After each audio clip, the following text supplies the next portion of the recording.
ndabirya ngiye nyine sha narabamenye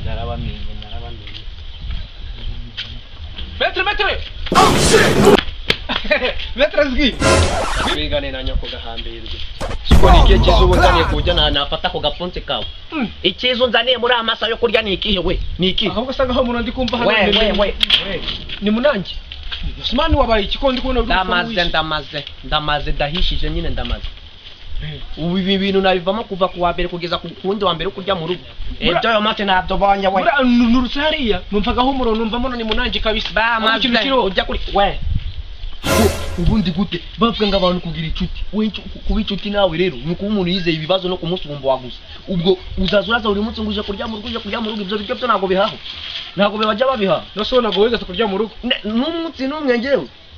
dime twabero kiri umupira nko kuri kese namenye ahantu nyuzi wanyu bari batetse pita ayo makuru none ngikini ntabwo umva toka we tugomba kubisangira amane bina simwiyamye nanjye ko ntavana utabiriye yego wallahi ibyo by'umunsi biriye serious wallahi mbaye ndadada bombo clap grafel agul bate ngo kukigira ubucucu gusura kumbwira iki se wanye se mwataye barye gusa se bibabije n'ubwo niki gikikije kurya rero ntabwo murabona shaka baye mu rugo agashase inyama umuceri kira kitu cyose babitetse ryari babite umva mukanya tugiye kugira abashitsi mera ravuze inze turaseriva abashitsi kandi umuceri ni mwinshi bano iki ko turajya tukagwivu tugenda mete sitori chute onande bombo clap. Hello people